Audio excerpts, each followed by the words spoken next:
ये देखिए सर, एक और धमकी वाला लेटर। सर सॉरी, लेकिन इन सबको जेल में डालने के बावजूद भी हमारी प्रॉब्लम सॉल्व नहीं हुई है। कितने दुश्मन है आपके हसीना मलिक?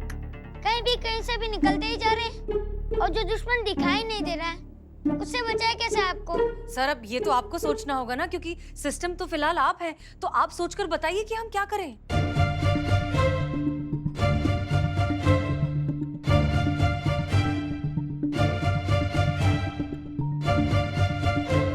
आइडिया! तो सुनिए हसीना मलिक, एक काम करते हैं, आपको रूम में बंद कर देते हैं।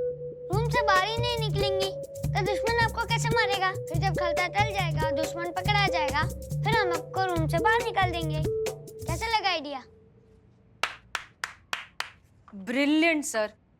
हमें लगता है इससे अच्छा आइडिया हमें सुरक्षित रखने के लिए कोई हो ही नहीं सकता। जब हम खुद रूम में बंद हो जाएंगे तो कोई दुश्मन हमें मार ही कैसे सकता है? सर ये सबसे अच्छा आइडिया, और आई थिंक ये एक ही ऑप्शन है हमारे पास, राइट? राइट। और खुद को अगर प्रोटेक्टेड रखने के लिए हमें कुछ दिनों के लिए रूम में बंद होना पड़े, तो ऐसी सिचुएशन में हमें क्या करना चाहिए सर? ऐसी सिचुएशन की सीरियसनेस को समझना चाहिए, पेशेंस रखना चाहिए। जब तक प्रॉब्लम सॉल्व नहीं हो जाती, रूम में ही रहना चाहिए। हाँ, और ऐसा करने में हमें प्रॉब्लम भी नहीं होनी चाहिए ना? नहीं। हाँ, और आप ये सब हमारी भलाई के लिए, हमें सुरक्षित रखने के लिए कर रहे हैं? Of course. तो फिर लॉकडाउन में अगर आपको आपके घर पर रहना पड़ा, तो ऐसे में तो आपको भी कोई प्रॉब्लम नहीं होनी चाहिए। सही है।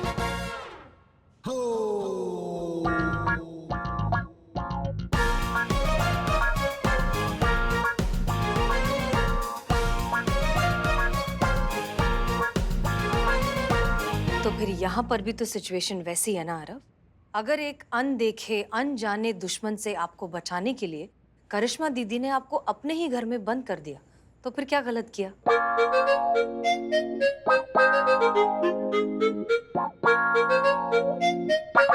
वो भी तो आपकी भलाई ही चाहती हैं, है ना?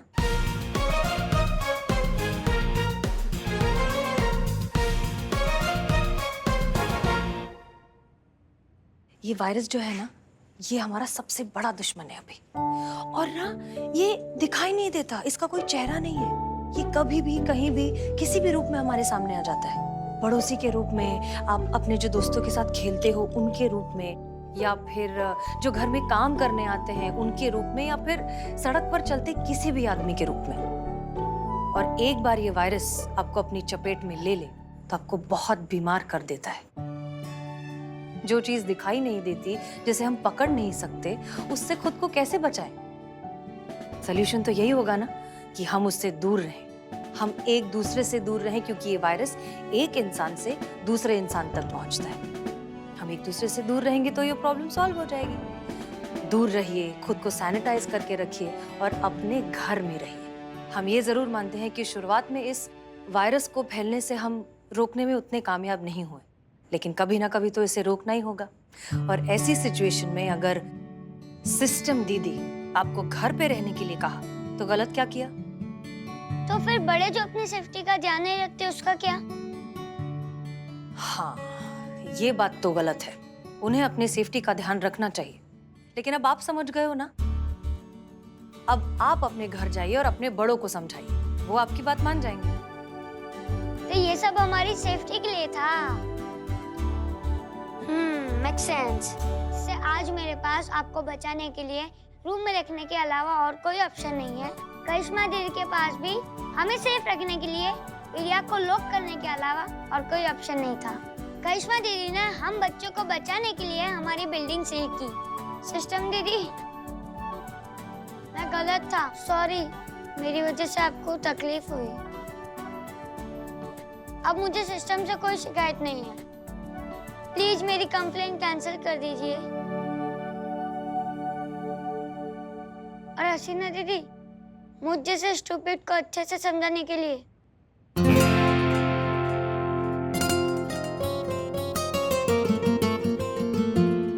आरव बेटा, अब जबकि सब कुछ ठीक हो गया है, तो हम इन सबको जेल से बाहर निकालें? हाँ। सीता,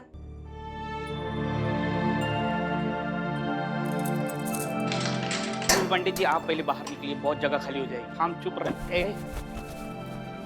चाबी। ये लीजिए, खोल लीजिए। तो अब मैं जाता हूँ। बाय। Bye bye.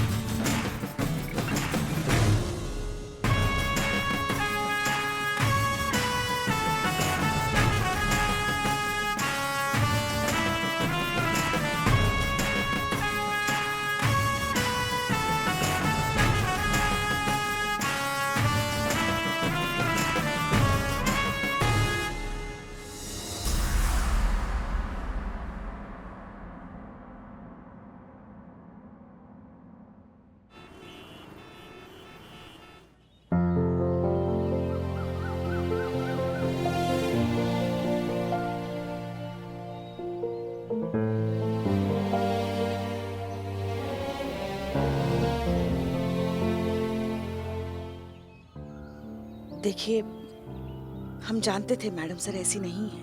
वो बहुत ही बुद्धिमान और काबिल अफसर है। वो कभी भी अपना कोई भी कदम बेमतलब का नहीं उठाती। इसलिए हमें अरेस्ट करने के पीछे जरूर उनकी कोई वजह होगी, ये हम जानते थे। अब देखिए, वजह भी सामने आ गई ना। कितने अच्छे से समझाकर आरोप उसके घर भेज दिया और केस भी सुलझा दिया।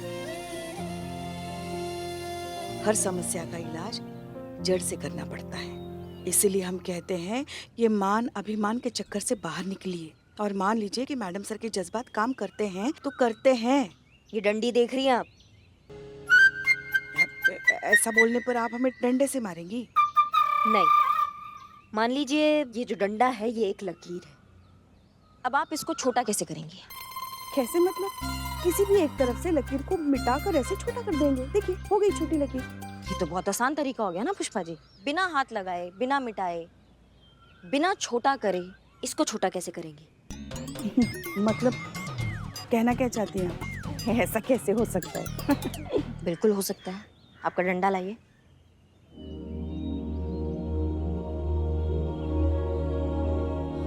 अगर इस छोटी लकीर के आगे बड़ी लकीर खींच दी जाए तो ये अपने आप छोटी हो जाएगी। ऐसे मतलब आप ऐसे आ रही थी? अब ये जो लकीर है ना, ये है हसीना मैडम, और ये जो लकीर है ना, ये है हम। हमेशा हम एक गलती करते आए हैं कि इस लकीर को छोटा करके, मिटा के इससे आगे बढ़ने का हम कोशिश करते रहे हमेशा। लेकिन आज जिस तरीके से हसीना मैडम ने ये केस सॉल्व किया है ना, जिस तरीके से उन्होंने आरफ की समस्या का हल निकाला ना, आज हमें विश्वास हो गया पुष्पा जी कि ये जो लकीर है ना, ये बहुत पक्की और बहुत मजबूत है। इसको कैसे छोटा कर सकते हैं हम? ये छोटा हो ही नहीं सकता। कहाँ से लाएंगे हमें इतना समझदारी, इतनी सूझबूझ पुष्पा जी, इतनी दूरअंदेशी? नहीं हो सकती ये छोटी। फिर हमने सोचा बिल्कुल हो सकता। अगर इस लकीर के आगे बड़ी लकीर खींच दी जाए तो ये लकीर अपने आप छोटी हो जाएगी। पुष्पा जी, अगर हम हसीना मैडम के नक्शे कदम पर चले, वो जिस तरीका से केस सॉल्व करती है उस तरीका से केस सॉल्व करें और उनकी तरह हम ड्यूटी करें, कुछ अच्छा करके, कुछ बड़ा करके हम उनकी तरह नाम कमाएं। उनकी तरह ही नहीं पुष्पा जी, हम उनसे भी बड़ा नाम हो सकते हैं, बिल्कुल बन सकते हैं। क्योंकि क्या है ना पुष्पा जी, हम लात और जज्बात दोनों का भाषा समझा पाएंगे इस समाज को। मानते हैं हमारे लिए थोड़ा मुश्किल होगा, आसान नहीं है, लेकिन वादा करते हैं पुष्पा जी आपसे कि पूरा ईमानदारी के साथ कोशिश करेंगे हम।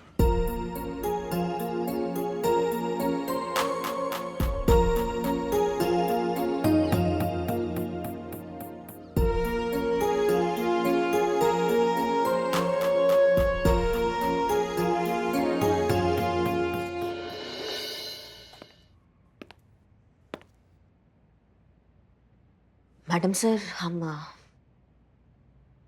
हम आपसे कुछ कहना चाहते हैं आज। हमें ये कहना है कि आप नहीं, मतलब हमारे कहने का मतलब ये है कि हम ये कहना चाह रहे हैं, आप बोलना। काहे नहीं बोल रही? बोलना, जो मन में है मैडम सर को बोल देना। चलो चलो चलो करिश्मा सिंह, हो सकता है कर सकती हो तुम। मैडम सर को बताओ कि वो कितनी गजब है। बताओ उनको कि वो हमारा एक मिनट, क्या बकवास है ये? ऐसे कोई किसी को बोलता है क्या कि आप कितनी गजब हैं? कुछ और सोचो, लेकिन कर सकती हो तुम कर सकती हो करिश्मा सिंह, तुम करोगी।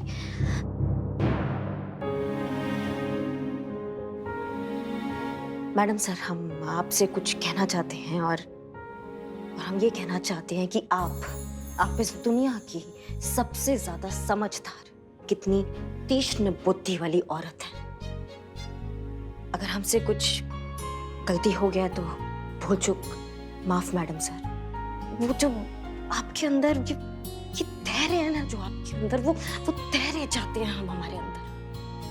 हर किसी को माफ करने वाला वो जिगरा चाहते हैं हम हमारे अंदर। कितना कुछ किया आपने हमारे लिए, लेकिन कभी नहीं जताया। वो जो ऊंचा व्यक्तित्व है ना मैडम सर आपका, हम वो चाहते हैं हमारे अंदर। बस इतना ही कहना था मैडम सर आपको। तजुर्बा कहता है हमारा, बड़ा माफ करने वाला नहीं, गलती मानने वाला होता है। और आज करिश्मा सिंह, आपने अपनी गलती मानकर हमारे दिल में अपनी जगह और बड़ी कर ली है। I'm proud of you.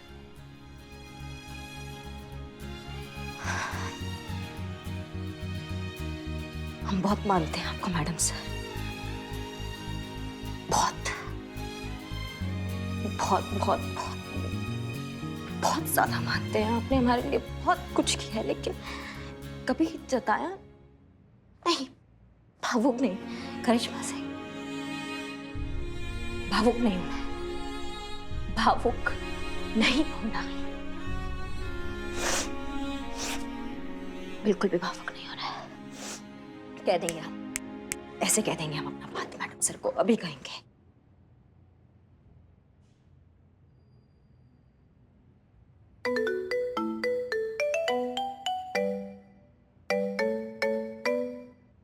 Hello. Hello madam sir, हम बोल रहे हैं। हम जानते हैं, नाम लिखा हुआ आता है फोन पर। कहिए कैसे फोन किया? मैडम सर वो मिलना था आपसे। आप हमसे मिलना चाहती हैं? जी, अगर आपको एतराज ना हो तो कॉफी पर मिल ले मैडम सर। कॉफी पी सकते हैं आप? करिश्मा सिंह, आप ठीक है ना? आपकी तबीयत तो ठीक है? आपको कहीं बुखार वगैरह तो नहीं आ गया? हाँ मैडम सर, जी बिल्कुल, एकदम बढ़िया, एकदम अच्छे हैं हम। आप मिल सकते हैं? हाँ बिल्कुल मिल सकते हैं। एड्रेस भेज दीजिए, हम पहुंच जाएंगे। धन्यवाद मैडम सर, बहुत बहुत धन्यवाद। हम इंतजार करेंगे आपका। जय हिंद। जय हिंद।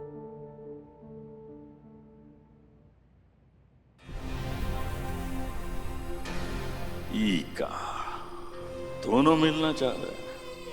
क्या चल रहा है दोनों के बीच में? ठीक है, तुम डाल हम पात। देखते हैं क्या सीन चल रहा है। वैसे भी कितना भी जोर लगा लो, तुम दोनों के बीच का खाई हम भरने नहीं दूंगा। बुलबुल पांडे नाम है हमारा। रिपोर्टर साहब, हमने आपसे कहा था ना कि बुलबुल पांडे से वफादार रहेंगे तो एक दिन बहुत ही ऊंची उड़ान भरेंगे। समय आ गया है उड़ान भरने का। ये लो और जाकर दे दो अपने बॉस को और छा जाओ मीडिया वर्ल्ड में। ये क्या है? तुम्हारा किस्मत का चाबी। इसमें डिपार्टमेंट के खुलासे का वो सनसनीखेज ऑडियो है जो अगर दुनिया के सामने आ जाए तो बवाल मचे, और उस बवाल की गूंज दुनिया सालों तक सुनेगी। ये तुम्हारी पोस्टर गर्ल करिश्मा सिंह और महान महिला थाने की महान SHO हसीना मलिक, इन दोनों का सच सारी दुनिया के सामने आ जाएगा। और वो सच सामने लाने का सेहरा बंदेगा तुम्हारे बॉस के चैनल के सर पे। क्या समझे? बस अब हमारे इशारे का इंतजार करो और जैसे ही हम कहे ये ऑडियो मीडिया में डाल दो। बेफिक्र रहिए पांडे साहब, ऐसा ही होगा। धन्यवाद।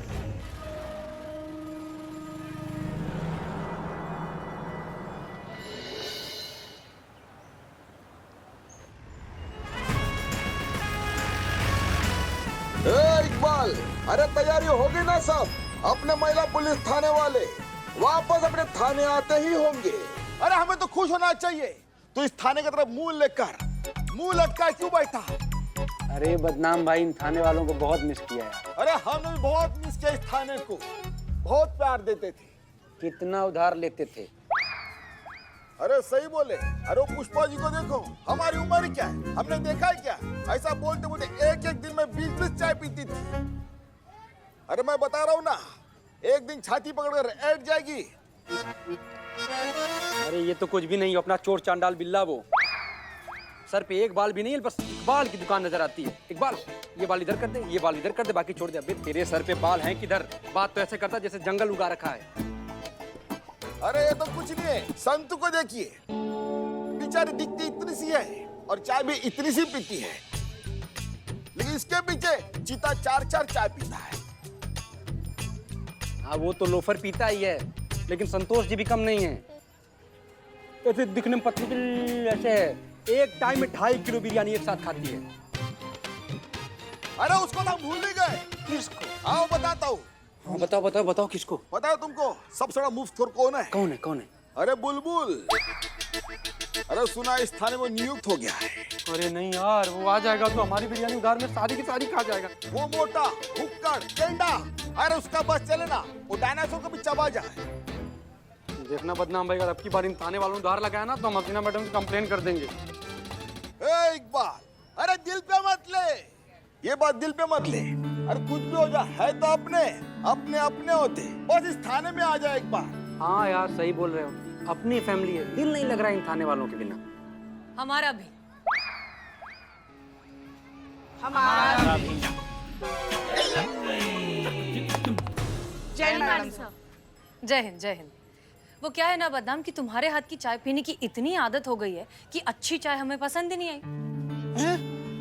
सच में बहुत मिस किया तुम सबको। और हाँ, एक चीज और, अब से कोई उधारी नहीं। तुम्हारा जितना पुराना हिसाब है वो सब हम क्लियर कर देंगे और आगे से उधारी बिल्कुल नहीं होगी। शुक्रिया शुक्रिया। हाँ? शुक्रिया शुक्रिया। 2 बाल, एक बार मुझे 2 बाल बोला। पहले तो मैं अपना बिल्लू निवास का दर्शन करूंगा, बाद में तुम दोनों को मेरा दर्शन दूंगा। चलो। अरे अंदर नहीं, अभी अंदर नहीं, बहुत बड़ा बवाल है अंदर। क्या रे, काहे नहीं जाए अंदर? क्या बवाल आया हुआ है? अरे भैया अभी अंदर जा नहीं सकते, प्लीज समझा करो। बाद में आएगा, जाइए, बवाल चल रहा है। बाद में। अब तो देखना ही पड़ेगा क्या है। आइए। तुम ना रुको। हटो। हाँ। ए पैसे हिसाब में लिख लेना।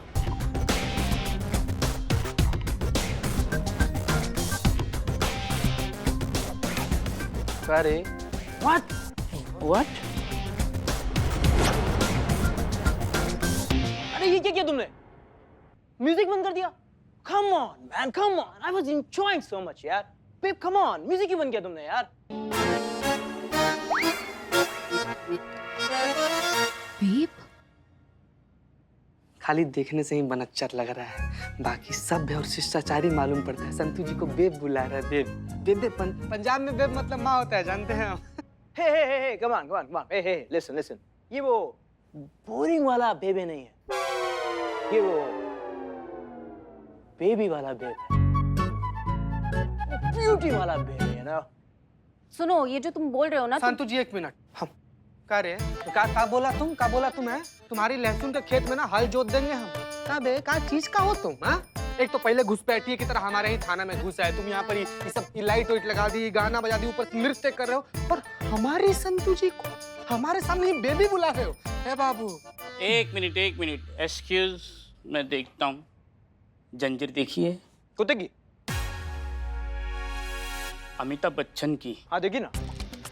समझाने में आसान पड़ता है। ये पुलिस स्टेशन है, तुम्हारे बाप का घर नहीं। ये घर मेरे बाप का ही है। मैं इस हवेली के मालिक नवाब फखरुद्दीन का इकलौता बेटा हूँ, और इस नाचीज को नवाब रईस कहते हैं। नवाब रईस एट योर सर्विस। और आज मैं यहाँ पे इस जगह का रेंट कलेक्ट करने आया हूँ। And I hope सब रेडी हो।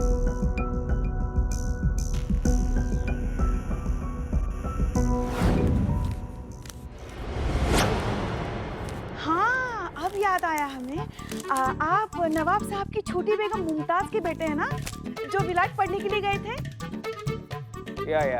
पुष्पा जी, विलायत तो गए थे लेकिन पढ़कर आए ऐसा लग नहीं रहा है।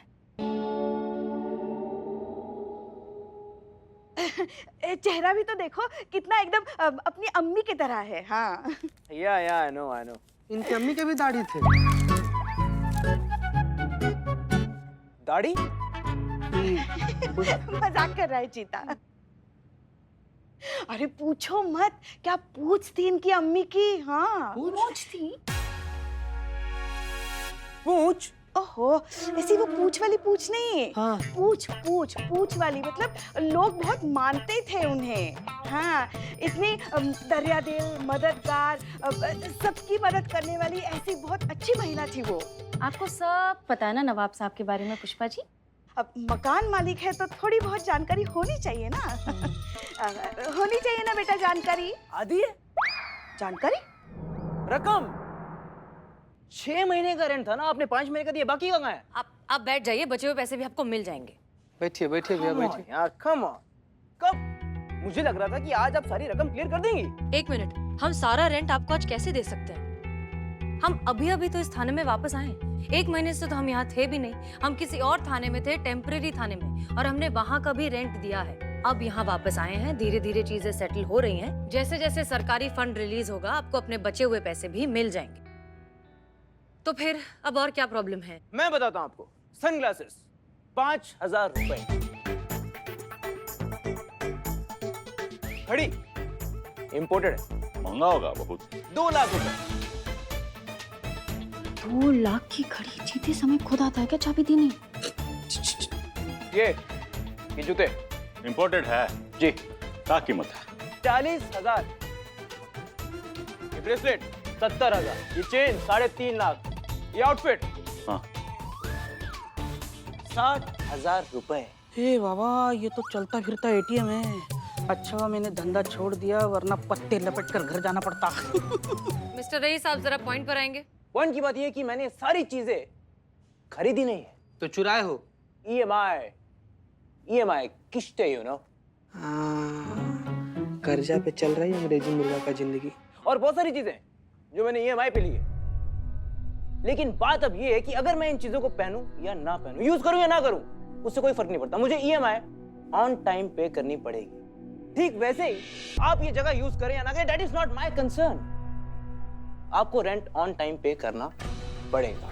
हाँ, तो एग्रीमेंट के हिसाब से अगर आप आज सारा रेंट पे नहीं कर सकते तो आपको ये जगह खाली करनी पड़ेगी।